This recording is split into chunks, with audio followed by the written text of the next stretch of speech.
This video presented by Shah publication let's start PhD programme for the session 2022 के लिए क्या eligibility criteria रहेगा, क्या प्रोसेस है, क्या उसकी एलिजिबिलिटी रहती है, कितने पेपर होते हैं, कैसे होते हैं। तो हम पूरा इस वीडियो में प्रोसेस देखेंगे और क्या आपका जो एलिजिबल और नॉट एलिजिबल की जो लिस्ट निकलती है तो हम उसमें क्या ऐसा क्या करें जो कि इसमें हम एलिजिबल हो जाएं। तो इसमें पूरी इन्फॉर्मेशन आपको इसमें इसी वन वीडियो में आपको मिल जाएगी। देखिए, डिपार्टमेंट ऑफ माइक्रोबायोलॉजी के ये एलिजिबिलिटी क्राइटेरिया है, सही है। ये रिवाइज लिस्ट आई थी। तो ये जो है आपका एप्लीकेशन नंबर है, जो अपना जो कैंडिडेट फॉर्म भरते हैं, ये आपका नेम ऑफ द कैंडिडेट, ये एलिजिबल येस और नो, कौन एलिजिबल है या नहीं है। तो अगर नहीं है, नो है, तो उसके लिए नो हो जाएगा, और एलिजिबल कैंडिडेट है तो वहाँ येस हो जाएगा। स्टेटस क्या है, वो इंटरनल है या एक्सटर्नल है, वो चीज़ भी हम देखेंगे। इंटरनल एक्सटर्नल क्या होता है। Exempted from the written test, yes या नो। ओके, तो ये हम भी देखेंगे एग्जाम्प्ट कौन होता है, कौन नहीं होता है। अभी ये देखिए कितने काफ़ी नाम है इसमें, सिर्फ एलिजिबल कैंडिडेट ये सिर्फ एक हैं, अलमास खान। ये सिर्फ एक मोहतरमा है, एक्सटर्नल कैंडिडेट है जो कि ये आपकी एलिजिबल है। बाकी के जो हैं ये आपके आपके नो ये कोई भी एलिजिबल नहीं है। जबकि इन्होंने जो फॉर्म भरा होगा तो लगभग उसकी जो फ़ीस है वो 750 रुपये है, और इन्होंने काफ़ी एक्सपेक्टेशन किया होगा कि हम एटलीस्ट वहाँ जाकर टेस्ट तो दें। तो इन्होंने तो ये आपके टेस्ट के लिए, उसके लिए ये एलिजिबल ही नहीं थे। तो ये गलतियाँ आप ना करें। इसके लिए देखिए फुल इन्फॉर्मेशन इसी वीडियो में आपको मिल जाएगी। Whether the applicants fulfils academic eligibility condition या नॉट। तो इम्पोर्टेंट ये है eligibility condition as R S is detailed under वो क्लोज 2 में है, चैप्टर 25D में दिया गया ऑफ द ऑर्डिनेंसेस एकेडमिक।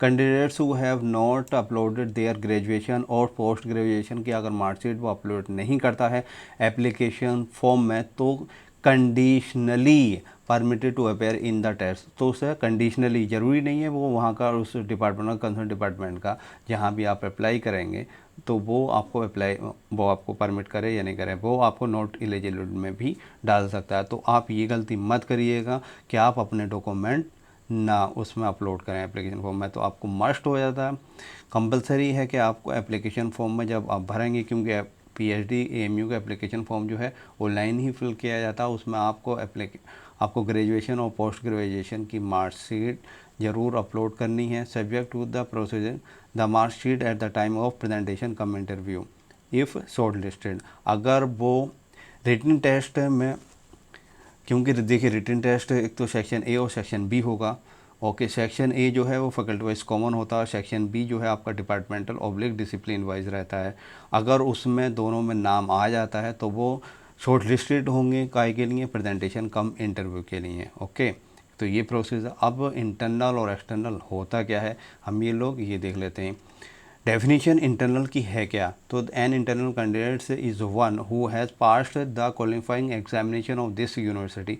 यानी क्वालिफाइंग पीएचडी का क्या रहता है, वो पोस्ट ग्रेजुएशन रहता है, चाहे जिसने एमए या एमएससी या एमबीबीएस किया हो। तो ये क्या है, क्वालिफाइंग एग्जामिनेशन है पीएचडी के लिए। सॉरी, एमबीबीएस नहीं है वो, सॉरी एमडी है। Okay, Aligarh as a regular students not earlier than 3 academic year from the date of admission of the course.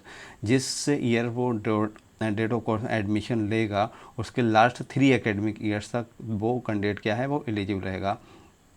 Okay, अब पूरा हम एक्सप्लेनेशन में देख लेते हैं। In the light of the above definitely only those candidates who have passed the qualifying examination for those concerned from this university as a regular student during academic session 2019-20 2021 and 21-22 shall be considered as internal.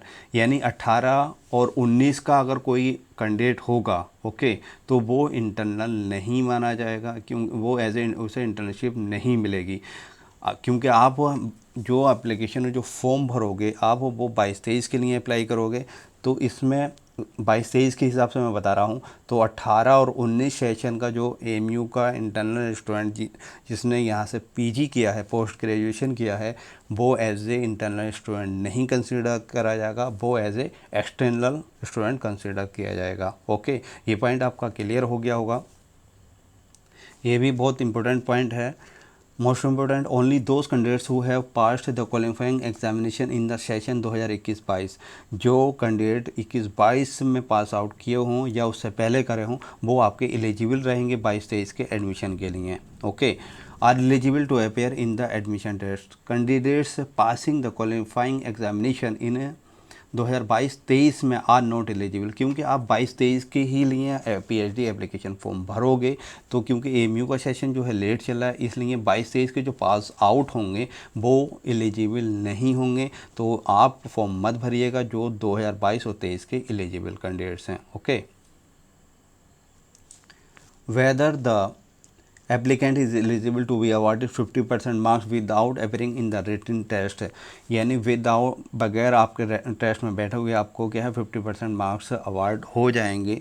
वो exempted होंगे कैसे, written test से, या नहीं होंगे not. Okay, तो वो कौन कौन कैंडिडेट्स होंगे वो देख लेते हैं हम लोग। अब एक्सप्लेनेशन का अगर हम बात करें तो क्या कौन से होंगे, only those applicants who fulfils the condition as laid down under clause 3.1 का second and third of the chapter 25D of the ordinances academic read together with regulation 3 part 4th of the chapter 25D of the ordinances academic will be eligible for award of 50% of marks without appearing in the written test। तो वो कौन कौन से candidate हैं, तो exempted from the appearing in the written test for जो NET qualified, JRF और GATE qualified candidate shall be permission for only those who have qualified the same in the year.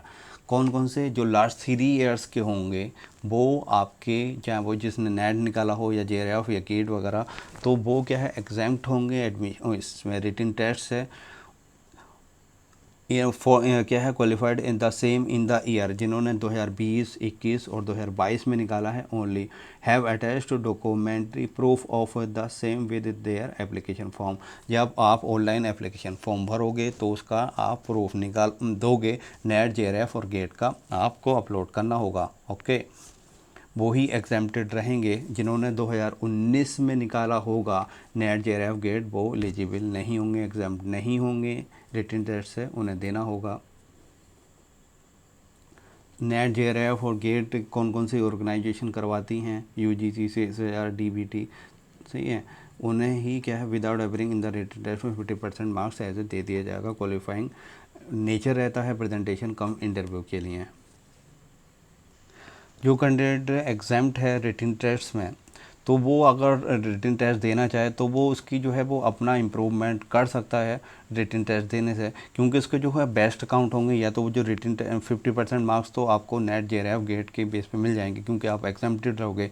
अगर वो रिटन टेस्ट में अगर वो improve करता है, क्योंकि 80% मार्क्स कराएगा, अगर 80 में से अगर वो 40 ले आता से अबव लेकर आता है तो यानी 50% से ऊपर, उसके ऊपर ही हो जाएंगे, तो इसका मतलब उसने इम्प्रूव करा तो आपके जो बेस्ट नंबर काउंट होंगे। तो वो जो डिसीजन लेना है वो आप अपने बेस पे लेना, क्योंकि इसमें अगर कम भी रह जाते हैं तो क्योंकि बेस्ट काउंट होंगे तो आपको जो 50% जो मार्क्स मिलेंगे नेट और जेआरएफ के बेस पे वो आपके काउंट हो जाएंगे। आपका सपोज़ करिए आप 80 में से 20 मार्क्स का ही कर पाते हो दोनों पेपर, क्योंकि 40 मार्क्स का होता है section A and section B. आप दोनों में से सिर्फ 10 और 20 ले पाते लाते हो, तो लेकिन आपके जो है 50% मार्क्स यानी 40 मार्क्स आपके उसमें आपको मिल जाएंगे, क्योंकि नेट और जेआरएफ के बेस पे। ओके, तो मेरा उससे तो ये सजेशन यही है कि आपको रिटन टेस्ट देना चाहिए जो कैंडिडेट आपके एग्जाम्प्ट हैं इससे रिटन टेस्ट से। ओके, अब यहाँ रिजर्वेशन की बात करें, सिर्फ रिजर्वेशन जो है डिसेबल्ड कैंडिडेट्स का ही है, और उसके अलावा एससी, ओबीसी, एसटी किसी का रिजर्वेशन नहीं है पीएचडी के अंदर। पीजी में जो आपके पोस्ट ग्रेजुएशन में जो आपको परसेंटेज चाहिए वो 50% चाहिए, 55 सॉरी, और ग्रेजुएशन में 50 मार्क्स चाहिए। लेकिन रिलैक्सेशन है हैंडीकैप कैंडिडेट के लिए, जो डिसेबल्ड कैंडिडेट्स के हैं वो उनका 5% मार्क्स का उनका रिलैक्सेशन है, यानी उनके 50% जो है मार्क्स आपके पोस्ट ग्रेजुएशन में और 50 मार्क्स उन्हें ग्रेजुएशन में चाहिए। 50 आपके उसमें हो गए पोस्ट ग्रेजुएशन में और 50 आपके ग्रेजुएशन में। एज ए जनरल कैंडिडेट्स या एससी, ओबीसी, उसके अलावा अदर कैंडिडेट्स की अगर हम बात करें, अदर डिसेबल्ड कैंडिडेट्स की बात करें तो 55 जो है एलिजिबिलिटी क्राइटेरिया पोस्ट ग्रेजुएशन में, और ग्रेजुएशन में 50% मार्क्स कंपलसरी हैं उनके। ये आप देख सकते हैं rule. Reservation for persons with disability, 5% of the total seats का जो है वो रिजर्वेशन है in each specialisation will be reserve for person with disability, यानी पीडब्ल्यूडी के हैंडीकैप्ड कैंडिडेट्स के लिए 5% का रिजर्वेशन है टोटल सीट्स का। उसके अलावा किसी भी कैटेगरी का रिजर्वेशन नहीं है। अब हम लोग देख लेते हैं condition of admission test.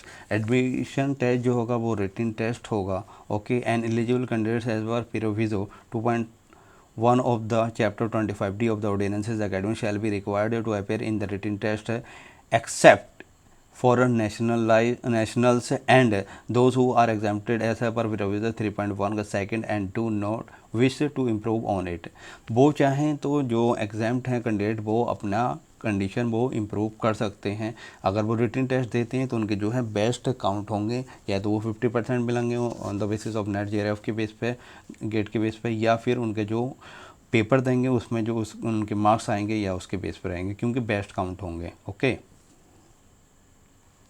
The test paper carrying 80 marks shall be 90 minutes duration. आपको 80 मार्क्स का पेपर होगा कैरिंग 80 मार्क्स का, सही है। उसमें आपको ड्यूरेशन दिया जाएगा 90 मिनट्स।